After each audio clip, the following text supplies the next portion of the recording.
नीतिगत विरोधाभास और पर्यावरणीय निम्नीकरण। प्रमुख नीतिगत विरोधाभास में विकास बनाम पर्यावरण, राष्ट्रीय राजमार्ग या खनन संबंधी आर्थिक परियोजनाओं के क्रियान्वयन में पर्यावरण संबंधी चिंताओं को दरकिनार किया जाता है, जैसे औद्योगिक क्षेत्र के लिए वनोन्मूलन की मंजूरी देना, असमान विनिमय, बड़े प्रदूषणकारी उद्योग कभी कभी लॉबिंग के कठोर नियमों से बच जाते हैं, जबकि छोटे उद्योगों को अधिक सख्त अनुपालन का सामना करना पड़ता है। हितधारक संघर्ष, खनन कंपनियां बनाम पर्यावरणीय समूहों के बीच अलग अलग प्राथमिकताएं कमजोर या विलंबित नीतियों का उदाहरण बनती हैं। अंतर क्षेत्रीय समन्वय का अभाव, पर्यावरण मंत्रालय की नीतियों का उद्योग या ऊर्जा मंत्रालय की योजनाओं से टकराव देखने को मिलता है, जिससे भ्रम और निष्क्रियता की स्थिति उत्पन्न होती है। नीति आयोग की बात करें तो 1 जनवरी 2015 को स्थापित योजना आयोग ने 1 जनवरी 2015 को स्थापित नीति आयोग ने 2025 में अपनी 10वीं वर्षगांठ बनाई, जो भारत में परिवर्तनकारी नीति निर्माण के एक दशक का प्रतीक है। योजना आयोग के स्थान पर इसने केंद्रीकृत नियोजन से ध्यान हटाकर सहकारी और प्रतिस्पर्धी संघवाद को बढ़ावा देने पर ध्यान केंद्रित किया है, जिससे राज्यों की राष्ट्रीय विकास में सक्रिय रूप से भाग लेने हेतु प्रोत्साहित किया गया है। विगत कुछ वर्षों में नीति आयोग ने आकांक्षी जिला कार्यक्रम जैसी महत्वपूर्ण पहलों का संचालन किया है, जिसमें पिछड़े क्षेत्रों में तीव्र विकास को बढ़ावा देने पर केंद्रित है। साथ ही अटल इनोवेशन मिशन नवाचार और उद्यमिता की संस्कृति को बढ़ावा देता है। नीति आयोग एसडीजी इंडेक्स और कंपोजिट वाटर मैनेजमेंट इंडेक्स जैसे सूचकांकों के माध्यम से डेटा संचालन अभिशासन पर बल देता है, जिससे पारदर्शिता और जवाबदेहिता में वृद्धि हुई है। इसके अलावा नीति आयोग ने भारत की नीतियों को सतत विकास लक्ष्यों के साथ जोड़ने में महत्वपूर्ण भूमिका निभाई है, जिससे समावेशी सतत विकास सुनिश्चित हुआ है। अपने दूसरे दशकों में प्रवेश करते हुए नीति आयोग भारत के सामाजिक आर्थिक परिवर्तन हेतु उत्प्रेरक के रूप में निरंतर कार्य कर रहा है तथा आगामी चुनौतियों के अनुकूल परिवर्तित हो रहा है, जो राष्ट्र को उसकी विकासात्मक आकांक्षाओं की ओर अग्रसर करता है। नीति आयोग के सफल क्रियान्वयन से संबंधित पहलू क्या है? विकेंद्रीकृत नियोजन है। इसमें नीति आयोग राज्य सरकारों के साथ निकटता से जुड़ता है, जिसका उदाहरण है आकांक्षी जिला कार्यक्रम, जो देश के पिछड़े जिलों के विकास के लिए सहयोग बढ़ावा देता है। साक्ष्याधारित नीति निर्माण, नीति आयोग डेटा संचालित निर्णयों को प्राथमिकता देता है, जो इसके ज्ञान और नवाचार केंद्र के माध्यम से स्पष्ट है, जो सतत विकास लक्ष्य भारत सूचकांक जैसी अंतर्दृष्टि प्रदान करता है। दीर्घकालिक दृष्टि, नीति आयोग भविष्य की आवश्यकताओं पर ध्यान केंद्रित करता है, जो Atal innovation mission for rejuvenation and urban transformation मतलब अमृत जैसी पहलों में देखा गया है कि लक्ष्य 2022 तक 500 शहरों को शहरी बुनियादी ढांचे के विकास में वृद्धि करना था। सहकारी और प्रतिस्पर्धी संघवाद, नीति आयोग राज्यों के मध्य सहयोग और प्रतिस्पर्धा को बढ़ावा देता है। आकांक्षी जिला कार्यक्रम और नीति आयोग की टीम इंडिया हब जैसी पहल क्षेत्रीय विकास के लिए केंद्र राज्य सहयोग को बढ़ावा देती है। विशेषज्ञ संचालित दृष्टिकोण, नीति आयोग में विशेषज्ञ सहायता को उपयोग कर कृत्रिम बुद्धिमत्ता पर टास्क फोर्स का गठन किया गया, जिससे सूचित नीति निर्माण से संबंधित प्रमुख व्यक्ति शामिल होते हैं। निगरानी और मूल्यांकन, नीति आयोग सक्रिय रूप से कार्यक्रम के प्रभाव का निरीक्षण करता है, कुशल कार्यान्वयन एवं सुधारों के लिए रियल टाइम मॉनिटरिंग सिस्टम जैसे उपकरणों का उपयोग करता है। नवाचार को बढ़ावा, अटल इनोवेशन मिशन जैसी पहल का उद्देश्य पूरे भारत में जीवंत नवाचार के इकोसिस्टम को विकसित करना है। नीति आयोग की चुनौतियां और समाधान तथा समसामयिक उदाहरण देखें तो सीमा क्या है? नीति आयोग की चुनौती या सीमा क्या है? सीमित प्रभाव है नीति आयोग का। नीति आयोग की सलाहकार भूमिका परिवर्तन को सीमित करती है, जैसे विमुद्रीकरण जीएसटी के कार्यान्वयन के समय देखा गया। इसका समाधान है कि नीति आयोग की कार्यान्वयन और निगरानी से संबंधित भूमिका का विस्तार कर इसके अधिकार क्षेत्र को मजबूत करना, जैसे आरटीआई अधिनियम के सही प्रकार से क्रियान्वयन न होने को लेकर चिंता जताई, लेकिन इसमें हस्तक्षेप करने का कोई अधिकार नहीं था। वित्तीय बाधाएं हैं, इसके पास राज्यों को सीधे वित्त पोषण करने की स्वायत्तता का अभाव है, जिससे कार्यक्रम का प्रभाव सीमित हो जाता है। इसका समाधान है कि राजनीतिक हस्तक्षेप हेतु समर्पित वित्तीय पूल विकसित किया जाना चाहिए, जैसे कि आकांक्षी जिला कार्यक्रम वित्त पोषण सीमाओं के कारण योजना के सम्मिलन पर निर्भर है। सामाजिक आर्थिक चिंताएं, नीतिगत प्रयासों के बावजूद असमानता और गरीबी की स्थिति बनी हुई है। इसका समाधान है कि बेहतर परिणाम निगरानी के साथ समावेशी विकास मॉडल को बढ़ावा दिया जाना चाहिए, जैसे कि ऑक्सफैम रिपोर्ट में भारत में धन की असमानता को उजागर किया है। तीसरी सीमा की तटस्थता को लेकर संदिग्ध नियुक्तियों में राजनीतिक पूर्वाग्रह विश्वसनीयता को प्रभावित करता है। इसका समाधान है कि योग्यता आधारित पारदर्शिता नियुक्तियां और संस्थागत स्वायत्तता को मजबूत करना।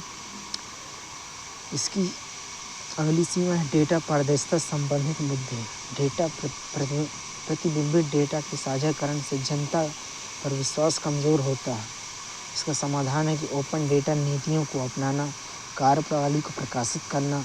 उदाहरण के लिए डिजिटल व्यक्तिगत डेटा संरक्षण पर चिंता व्यक्त की गई, जो पारदर्शिता और पहुंच को प्रभावित करता है। नीति आयोग की प्रमुख पहल की बात करें तो आर्थिक विकास और नियोजन।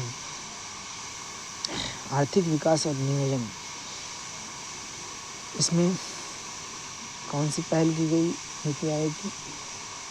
Vision India @2047। भारत ने नवाचार, मानव विकास, स्थिरता के संदर्भ में वैश्विक प्रमुख बनाने हेतु नीति आयोग की दीर्घकालिक योजना है। कौन सी योजना? Vision India @2047। इसका लक्ष्य 2047 तक $18,000 से $20,000 प्रति व्यक्ति आय के साथ $30 ट्रिलियन की अर्थव्यवस्था का निर्माण करना है। राजकोषीय स्वास्थ्य सूचकांक 2025। नीति आयोग ने राजकोषीय प्रबंधन के आधार पर 18 राज्यों की रैंकिंग प्रदान की है। बेहतर जीडीपी वृद्धि दर और सार्वजनिक व्यय के संदर्भ में उड़ीसा, छत्तीसगढ़, गोवा, झारखंड शीर्ष स्थान पर हैं। सामाजिक विकास और कल्याण पर कौन सी योजना? आकांक्षी जिला कार्यक्रम। इसे प्रमुख सामाजिक सूचकांकों में पिछड़े जिलों की स्थिति को बेहतर करने, व्यापक विकास को बढ़ावा देने के उद्देश्य से शुरू किया गया है। राष्ट्रीय स्वास्थ्य स्टैक NHS राष्ट्रीय स्वास्थ्य स्टैक एक डिजिटल प्लेटफॉर्म है जो स्वास्थ्य सेवा वितरण में एक क्रांतिकारी प्रयास है, जो दक्षता में वृद्धि करने, स्वास्थ्य सेवाओं की पहुंच में सुधार करने संबंधित है। राज्यों के विकास सहायता सेवाएं प्रदान करना, विकास पहलों के प्रभावी कार्यान्वयन के लिए राज्यों को तकनीकी या क्षमता निर्माण सहायता प्रदान करना। नवाचार और प्रौद्योगिकी में नीति आयोग की योजना भारत रिसर्च और डेवलपमेंट नीति की पुनर्कल्पना। अप्रैल 2025 में नीति आयोग ने भारत की रिसर्च एंड डेवलपमेंट प्रणाली में सुधार की आवश्यकता पर बल देते हुए एक पत्र जारी किया। भारत रिसर्च और डेवलपमेंट व्यय वर्तमान में $100 बिलियन, जो चीन के 496 बिलियन डॉलर से बहुत कम है। अटल इनोवेशन मिशन, यह विभिन्न कार्यक्रमों के माध्यम से नवाचार और उद्यमिता को बढ़ावा देना, स्टार्टअप को सशक्त बनाना, नवाचार आधारित विकास को बढ़ावा देने पर केंद्रित है। आर्टिफिशियल इंटेलिजेंस पर राष्ट्रीय रणनीति, इसे सामाजिक आर्थिक विकास के संदर्भ में एआई का उपयोग करने, चुनौतियों का समाधान करने और विभिन्न क्षेत्रों के अवसरों को अधिकतम करने हेतु निर्मित किया गया है। राष्ट्रीय डेटा और एनालिटिक्स प्लेटफॉर्म, साक्ष्य आधारित नीति निर्माण और निर्णय लेने के लिए विविध डेटा सेट तक पहुंच की सुविधा प्रदान करने वाला एक केंद्रीकृत प्लेटफॉर्म है। भारत नवाचार सूचकांक, यह राज्यों और केंद्र शासित प्रदेशों की नवाचार क्षमताओं को मापना, नीतिगत हस्तक्षेपों का मार्गदर्शन करना और नवाचार पारिस्थितिकी तंत्र को बढ़ावा देने पर केंद्रित है। चैंपियन ऑफ चेंज, विभिन्न क्षेत्रों में अभिनव समाधानों और अनुकरणीय प्रथाओं को चिन्हित करना, उन्हें बढ़ावा देना, साथ ही उत्कृष्टता और उद्यमशीलता की संस्कृति को बढ़ावा देता है। पर्यावरण स्थिरता, घरेलू कोकिंग कोल को बढ़ावा। नवंबर 2024 में नीति आयोग ने भारत की महत्वपूर्ण खनिजों की सूची कोकिंग कोल को शामिल करने की सिफारिश की थी। भारत अपने कोकिंग कोल का 85% आयात करता है, जो स्टील निर्माण हेतु आवश्यक है। इस कदम का उद्देश्य आयात को कम करना, 2070 तक नेट जीरो लक्ष्यों को प्राप्त करना है। स्वच्छ वायु के लिए राष्ट्रीय रणनीति, इसे वायु प्रदूषण की चुनौतियों का समाधान करने, स्वच्छ प्रौद्योगिकी और संधारणी प्रथाओं को बढ़ावा देने के लिए विकसित किया गया है, जिससे देश भर में वायु गुणवत्ता की स्थिति में सुधार किया जा सके। इलेक्ट्रॉनिक वाहन नीति की रूपरेखा, ये इलेक्ट्रॉनिक वाहनों के उपयोग को बढ़ावा देने, प्रदूषण को कम करने और ऊर्जा संरक्षण को बढ़ावा देने में ध्यान में रखकर तैयार की गई नीति है। ब्लू इकोनॉमी नीति की रूपरेखा, इसे समुद्री संसाधन की क्षमता का दोहन करने, मत्स्य पालन, जलीय कृषि, पर्यटन सहित तटीय और समुद्री क्षेत्रों के संधारणीय विकास को बढ़ावा देने के लिए निर्मित किया गया है। शिक्षा और युवा सशक्तिकरण के लिए अटल टिंकरिंग लैब, इन्हें विद्यार्थियों की रचनात्मकता, नवाचार, समस्या समाधान कौशल को व्यवहारिक शिक्षा के माध्यम से विकसित करने के लिए स्कूलों में स्थापित किया गया।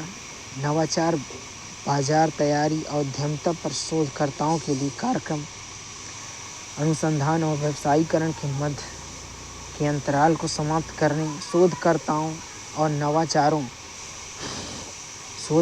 नवाचारों की सहायता प्रदान करने से संबंधित है। भारत आसियान युवा शिखर सम्मेलन, ये भारत और आसियान देशों के युवाओं के बीच सांस्कृतिक आदान प्रदान, सहयोग और आपसी समझ को बढ़ावा देने तथा क्षेत्रीय सहयोग और संपर्क को बढ़ावा देने पर केंद्रित है।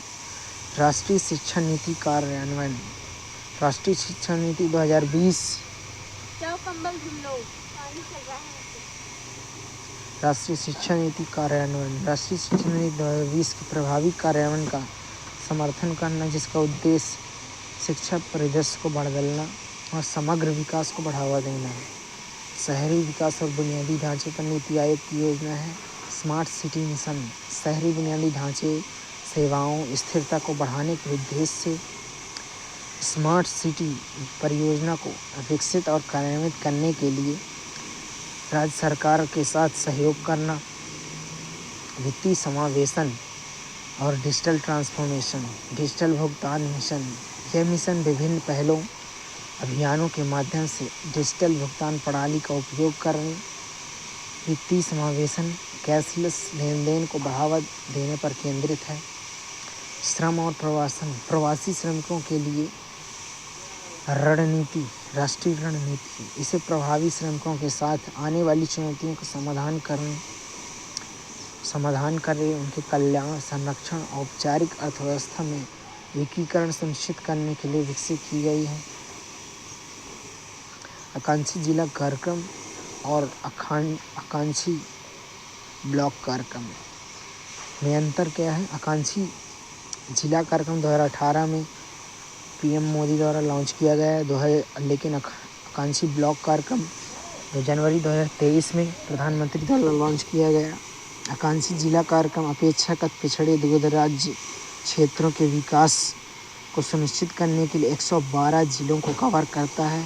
इसका प्रभाव उन प्रमुख संकेतकों की स्थिति में सुधार से संबंधित जो नागरिकों के जीवन को बेहतर बनाते हैं। आकांक्षी ब्लॉक कार्यक्रम का उद्देश्य 500 ब्लॉकों के स्वास्थ्य, पोषण, विभिन्न क्षेत्रों की आवश्यक सरकारी योजनाओं को उपलब्ध कराना है। आकांक्षी जिला कार्यक्रम 5 विषयों पर केंद्रित है। इसमें स्वास्थ्य और पोषण पर 30% भारांश है, जिसमें 13 संकेतक हैं। शिक्षा पर 30% भारांश, जिसमें 8 संकेतक। कृषि और जल संसाधन पर 10 सूचकांक 20% भारांश। वित्तीय समावेशन और कौशल विकास पर 10 संकेतक 10% भारांश। बुनियादी ढांचा पर 7 संकेतक 10% भारांश। और वहीं आकांक्षी ब्लॉक कार्यक्रम में 5 विषय केंद्रित है। इसमें भी स्वास्थ्य और पोषण, शिक्षा, कृषि संबंध सेवाएं, बुनियादी अवसंरचना, सामाजिक विकास। आकांक्षी जिला कार्यक्रम में प्रगति के माप के विकास में 81 संकेतक।